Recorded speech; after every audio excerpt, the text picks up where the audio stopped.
أسهل طريقة تلون بيها أي فيديو مصور بخاصية اللوج داخل دافنشي ريزولف. الفيديو حاليا بدون أي تعديلات.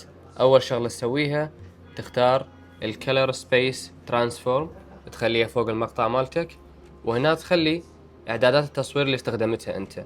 أني سوني اس جامت 3 سيني، والثاني اللي هو الاس لوك 2، أنا مصوره على الاس لوك 2. وبالنسبة للأوتبوت فأنا أخليه على الريك 709 اللي هو هذا. طبعا الخيارين تخليهم على الريك 709، وراها تسوي نوت ثانية. ونجي بالنسبة لموضوع الكيرف، أنا استعمل الكيرف.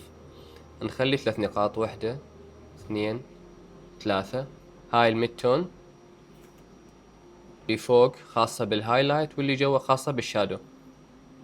ما ضبط الإضاءة هنا نسوي نوت ثالثة، واللي هي خاصة بموضوع الألوان. فنجي على موضوع الألوان، أنا بالنسبة لي بس أزيد الساتوريشن شوية. وأيضا هنا بالهيو دائما أخليه على تقريبا أزيده بنسبة 1 يعني بالمية، أسويها 51.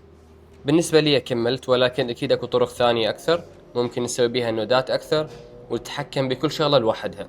طبعا أكيد هذا الموضوع يعتبر احترافي أكثر، ولكن إذا مثل حالتي تدور على السرعة أكثر فهاي الطريقة كلش مناسبة.